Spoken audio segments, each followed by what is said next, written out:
Skin disorder या चर्म रोग की इस लेक्चर सीरीज में आज हम बात करेंगे सोराइसिस के एक और टाइप के बारे में, जो कि आपकी खास करके हाथ और पैर में होता है। और हाथ और पैर में होने के कारण इसका सबसे बड़ा नुकसान ये है कि आप इससे आपकी जो डेली एक्टिविटी है वही नहीं कर पाते। जैसे कि हाथ से जो भी काम करना है, लिखना, बर्तन धोना, कुछ काम करना, हाथ के काम है, पैर के काम है, ये सब ना करने के कारण बहुत सारा डिप्रेशन आना, बहुत सारा मानसिक डिप्रेशन, शारीरिक तकलीफें होना, हाथ पैर में अकड़न होना, ऐसी कई तरह की तकलीफें होती हैं। तो ये वो कौन सा सोराइसिस है, ये क्यों होता है, शरीर में क्या-क्या इसके लक्षण हैं, साथ ही आयुर्वेद में इसके लिए क्या-क्या खान-पान और औषधियाँ कही गई है, सारी की सारी जानकारी आज इस वीडियो में जानेंगे।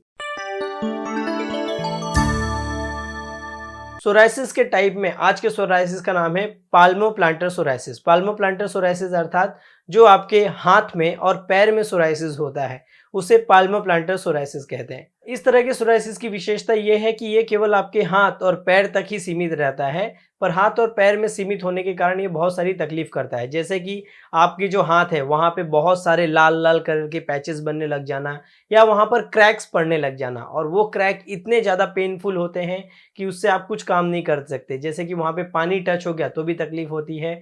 बहुत बार हाथ-वाथ में ऐसी अकड़ आने लग जाती है, या वैसा बहुत ज़्यादा दर्द होने लगता है कि आप नॉर्मल लिखने का काम होता है, समझो कि बैंक में आपको चेक साइन करके देना है, तो उस तरीके का भी आप काम नहीं कर सकते। ऑफ़िस में आपको फ़ाइल उठानी है, तो वो भी आप नहीं कर सकते, या फिर ट्रेन में आप जा रहे हैं और आपको हाथ से कुछ पकड़ना है, वो नहीं कर सकते। पैर में क्रैक्स होने के कारण ठीक से चल पाना या लोकल एक्टिविटीज़ आप नहीं कर पाते, इस तरह की तकलीफ इस सोराइसिस में होती है। इसमें कई बार जो स्किन होती है वो बहुत थिक हो जाती है, और बहुत बार वहाँ पे कई बार खुजली होती है।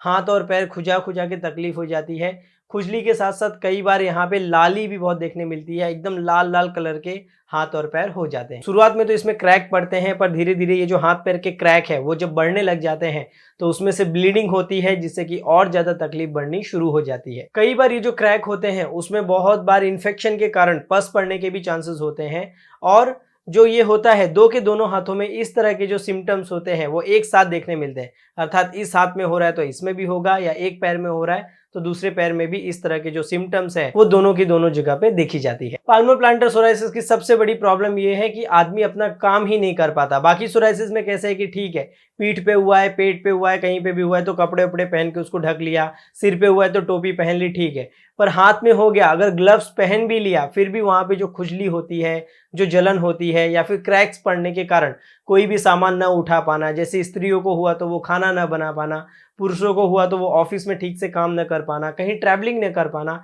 इस तरह की तकलीफ होने के कारण ये बहुत ज़्यादा दिमागी टेंशन वाला सोराइसिस होता है।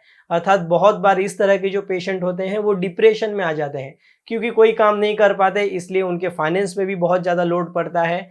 तो financial problem, physical problem, emotional problem, social problem, सभी तरह की जो प्रॉब्लम है वो सभी तरह के सोराइसिस में होते ही है, पर इसमें जो है वो तकलीफ और कई गुना ज़्यादा बढ़ जाती है। ये होता क्यों है? तो जैसे कि सभी तरह के सोराइसिस के बारे में कहा जाता है कि ऑटो इम्यून डिसऑर्डर है, अर्थात आपका जो शरीर है वो बिना किसी कारण से आपसे ही लड़ना चालू कर देता है, जिसको कि ऑटो इम्यूनिटी कहते हैं। जब शरीर खुद का ही दुश्मन बन जाए और खुद के ही शरीर को मारना चालू कर दे, खुद की स्किन को खत्म करना चालू कर दे, खराब क्वालिटी की स्किन बनाने लग जाए, या बीमारी वाली स्किन बनाने लग जाए, तो वो ऑटो इम्यून डिसऑर्डर के अंदर मारा जाता है।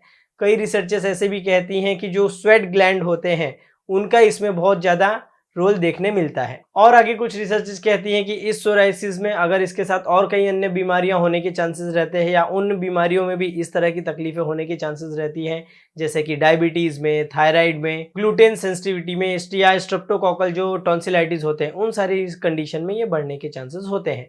मॉडर्न में जो वो नॉर्मल ट्रीटमेंट है, स्टेरॉइड देना, लोकली एप्लीकेशन, और लोकल लगाने के लिए क्रीम देना, और ओरल जो मेडिसिन है उस तरह की वो चिकित्सा करते हैं। अब चलिए आते हैं इसके आयुर्वेदिक पार्ट में। अब पाल्मोप्लांटर सोराइसिस में आयुर्वेद में दो तरह की स्किन देखने मिलती है। एक तो कफ वात वाली, जिसमें कि बहुत बार ईचिंग होती है और क्रैक पड़ जाता है, और दूसरा है कफ पित्त वाली, जिसमें कि बहुत ज़्यादा बर्निंग होती है और पसीना आता है। ये 2 तरह की स्किन देखने मिलती है। इसमें जो सबसे ज़्यादा धातु खराब होती है वो रक्त धातु खराब होती है। क्यों?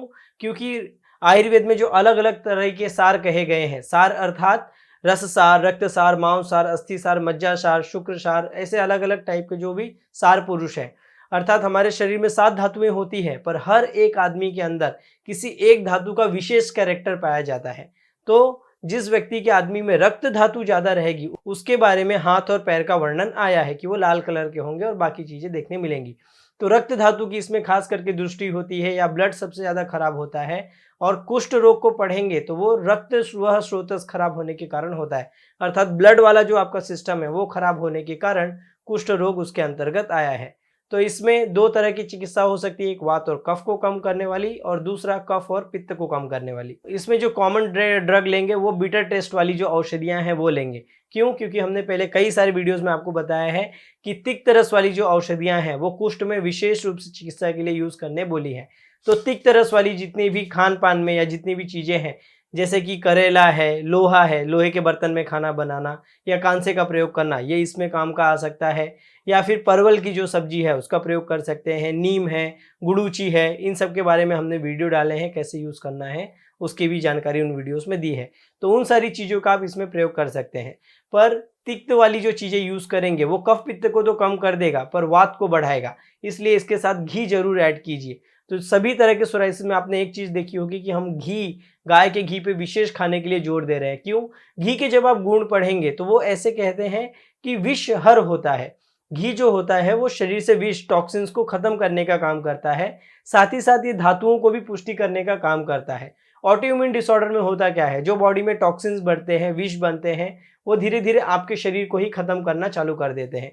इसलिए जितनी भी कड़वी चीजें हैं, बिटर टेस्ट वाली जो चीजें हैं, उन्हें आप घी के साथ प्रयोग करते हैं तो आप देखेंगे कि आपके जो भी सिम्टम्स हैं वो बहुत जल्दी कंट्रोल होने में आपको मदद मिलेंगे। इसलिए आयुर्वेद में जो भी कड़वी दवाइयां होती हैं उसको घी में बनाकर दिया जाता है, जैसे महातिक्त घृत या पंचतिक्त घृत, इस तरह की जो औषधियां हैं, या गुग्गुल तिक्त घृतम, इस तरह की जो औषधियां हैं वो कई बार हम पेशेंट्स को देते हैं। इसमें आयुर्वेद की खून साफ करने वाली दवाइयों पे सबसे ज्यादा हम फोकस करते हैं, जैसे कि चंदन है, सारीवा है, मंजिष्ठा है, इस तरह की दवाइयां बहुत अच्छा काम करती हैं। खास करके सारीवा और मंजिष्ठा, ये दो दवाइयां रक्त पे बहुत अच्छा काम करती हैं। तो साथ ही साथ जो मंजिष्ठा है वो कफ वात पे बहुत अच्छा काम करेगी, सारीवा जो है वो कफ वात पित्त तीनों पे काम करेगी।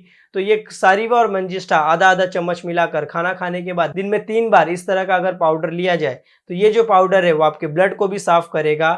जो स्किन के अंदर खुजली होती है, जलन होती है, आग जैसे लगता है, या यहाँ पे जो क्रैक्स पड़ते हैं उसमें बहुत ज्यादा मददगार साबित होगा। लोकल लगाने के लिए या वहां पे क्योंकि बहुत बार क्रैक्स पड़ते हैं तो पेशेंट को एरंड तेल या शतदौत जो घृत होता है उनका बहुत बार दोनों कंबाइन कॉम्बिनेशन मिला के पेशेंट को लगाने के लिए दिया जाता है।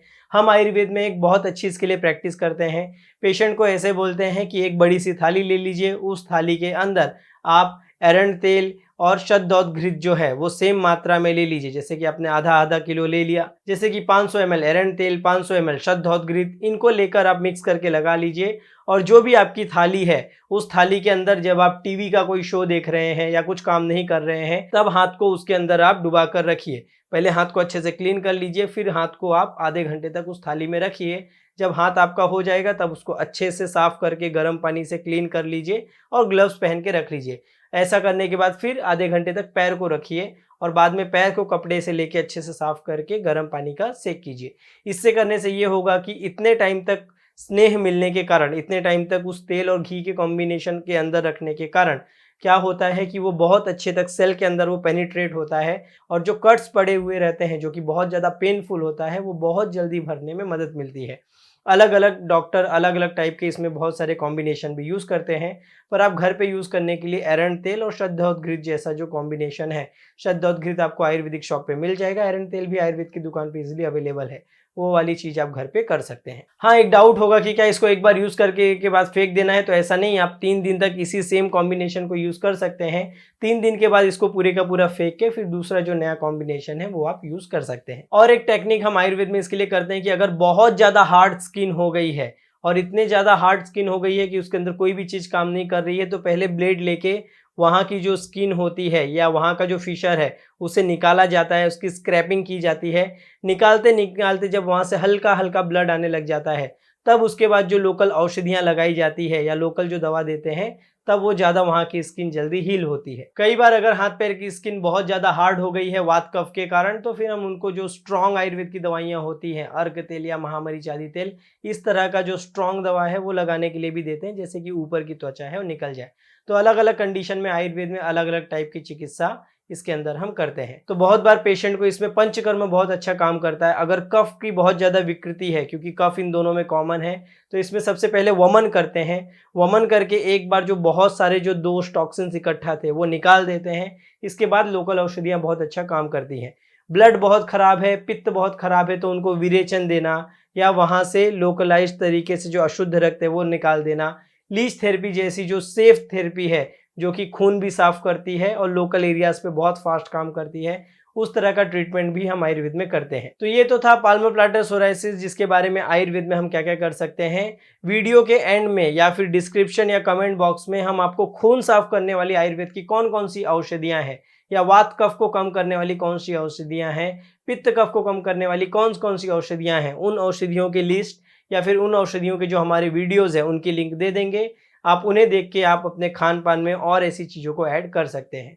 सोराइसिस ऑटोइम्यून डिसऑर्डर है, इसे ठीक होने में बहुत लंबा टाइम लगता है। आप जो कुछ भी उपाय करेंगे वो किसी अच्छे आयुर्वेदिक डॉक्टर की निगरानी में करें तो वो आपके लिए ज़्यादा अच्छा होगा। आगे आने वाले वीडियोस में हम और अलग अलग टाइप के जो सोराइसिस है उसके बारे में बात करेंगे। आपके अगर कुछ डाउट है पाल्मोप्लांटर सोराइसिस को लेकर तो आप हमें कमेंट करके पूछ सकते हैं। उन कमेंट के आधार पर हम आपके लिए वीडियोस लाते रहेंगे। तब तक के लिए स्वस्थ रहें, मस्त रहें।